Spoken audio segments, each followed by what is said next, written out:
मैं नीलम 22 साल की थी जब मेरी शादी हुई थी। शादी 1 साल तक मेरे पति ने मुझे छुआ तक नहीं। उसके बाद जो हुआ उसने मुझे हिलाकर रख दिया। मैंने अपनी शादी में सभी चीज़ों को स्वीकार किया, लेकिन बावजूद इसके मुझे अपनी शादी में हमेशा कुछ कमी लगी। ऐसे में जब सच्चाई मेरे सामने आई तो उसने मुझे हिलाकर रख दिया। इस बात से बिल्कुल भी इनकार नहीं किया जा सकता कि परिवार में लड़की के पैदा होते ही उसे शादी का सही मतलब सिखा दिया जाता है। और मुझे भी बचपन में यही सिखाया गया था कि शादी एक पवित्र बंधन है जिसे हर कीमत में संजो कर रखना चाहिए। शायद इसलिए भी क्योंकि मेरे माता पिता और भाई बहन भी मैरिड लाइफ बहुत ज़्यादा खुशहाल थी। यही एक वजह भी है कि मैं इस तथ्य पर विश्वास करने लगी थी कि जिससे मेरी शादी होगी उसके साथ मैं कदम से कदम मिलाकर चलूंगी। लेकिन मेरे साथ ऐसा नहीं हुआ। समय के साथ मुझे समझ आया कि कैसे हम दूसरों की खुशी की परवाह करते हुए खुद की खुशी को दांव पर लगा देते हैं। दरअसल जब मेरी शादी हुई थी तो उस समय मैं केवल 22 साल की थी। अपनी शादी को लेकर मैं बहुत ज़्यादा एक्साइट थी। ऐसा इसलिए क्योंकि मुझे यकीन था कि मेरे माता पिता की तरह मेरा व्यवहार जीवन भी काफ़ी अच्छा होगा। उन्होंने मेरे लिए एकदम सही इंसान चुना होगा जो मुझे हमेशा खुश रखेगा। लेकिन मैं नहीं जानती थी कि मेरी किस्मत में कुछ और ही लिखा था। शादी से पहले मैं अपने होने वाले पति से 1-2 बार ही मिली थी कि काफ़ी शर्मीला और शिष्ट था। उसे देखकर मुझे यही लग रहा कि वह मेरे लिए एकदम परफेक्ट है। मैं अपने फैसले काफ़ी ज़्यादा संतुष्ट थी। मेरे पिता ने भी मेरी शादी बहुत अच्छे से की थी, लेकिन शादी पहली रात मेरे साथ कुछ ऐसा हुआ जिसने मेरी ज़िंदगी को बुरी तरह से हिलाकर रख दिया। सभी जानते हैं कि शादी एक पहली रात कितने मायने रखती है। इस अनुभव को यादगार बनाने के लिए मैंने खुद को तैयार करके रखा था। मेरे पति अंदर से आए बैठे हुए मुश्किल से कुछ मिनट ही मुझसे बात की। उन्होंने यह कहकर बात खत्म कर दी कि वह थक गए हैं। मैंने भी यही सोचा कि शादी की रस्मों के कारण थकान हो गई होगी, इसलिए मैंने भी इस बात पर ज़्यादा रिएक्ट नहीं किया। मेरी शादी को 1 सप्ताह बीत चुका था और मेरे पति ने मुझे अब तक छुआ तक नहीं था।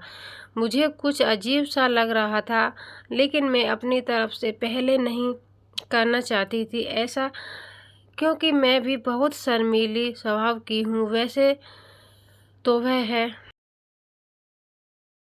बहुत सभ्य व्यक्ति था, लेकिन एक चीज़ जो मुझे बार बार परेशान कर रही थी वो यह कि उसे मेरे साथ फिजिकल होने में कोई दिलचस्पी क्यों नहीं है थी। यही नहीं, जैसे जैसे समय बीतता गया उनके साथ रहकर मुझे एहसास लगने लगा था वह मेरे पति बनने की बजाय दोस्त बना रहे हैं, ज़्यादा पसंद करते।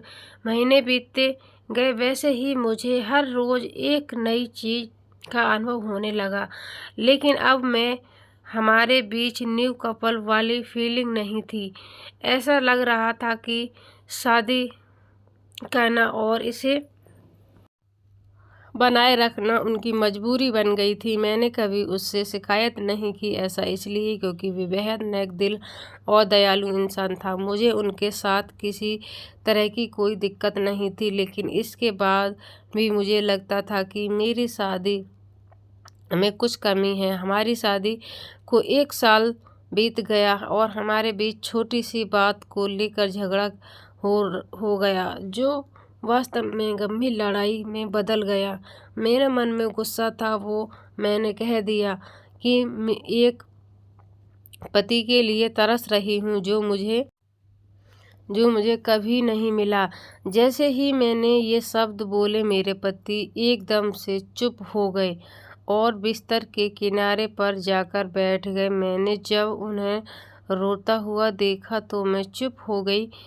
मैं दंग रह गई, ऐसा इसलिए क्योंकि मैंने आज तक उन्हें मेरे सामने कभी इतना कमज़ोर होते नहीं देखा। मैंने उन्हें परेशान देखा, दिलासा दिया। तभी उन्होंने मुझ पर माफ़ी मांगी और कहा कि उन्हें इरादा मुझे चोट पहुंचाने का बिल्कुल भी नहीं था, लेकिन उन्हें महिला पसंद नहीं है।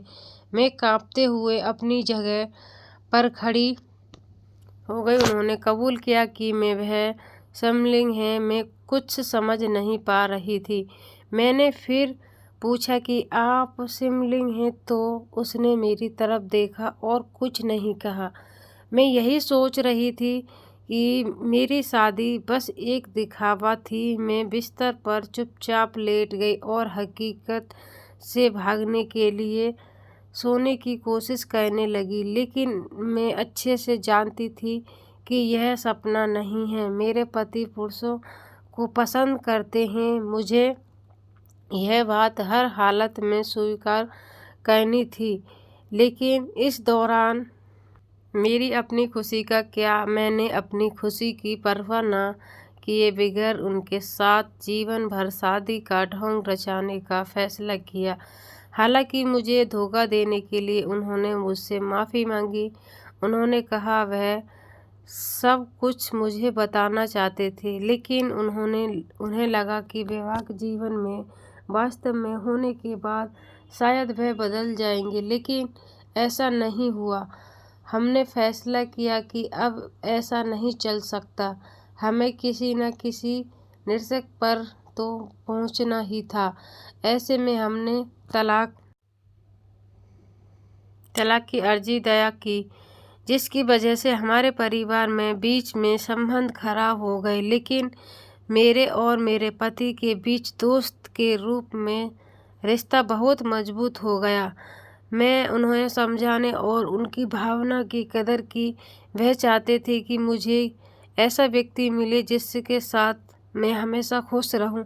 हमारा यह कदम उन्होंने बंधनों में मुक्त करने के लिए ज़रूरी था, जो हमें दुखी और अधूरा शादी में जोड़े रखना चाहते थे। लेकिन मुझे शादी है कि हमने समाज की परवाह नहीं की, बल्कि अपनी खुशी के बारे में सोचा। सच कहूँ तो आज भी बेहद खुश हूँ। तो आज की स्टोरी फ्रेंड आपको कैसी लगी? उम्मीद करूँगी कि आज की स्टोरी आपको पसंद आई होगी। तो चैनल को सब्सक्राइब करें, वीडियो को लाइक करें और फ्रेंड और फैमिली के साथ शेयर करें। तो आज की स्टोरी में आपको कौन सी चीज़ ज़्यादा अच्छी लगी तो कमेंट बॉक्स में बताइएगा। तो मिलते हैं एक नेक्स्ट स्टोरी में, तब तक के लिए bye bye, take care, thank you for watching. प्यार और सपोर्ट बनाए रखें। तो बाय बाय गाइस।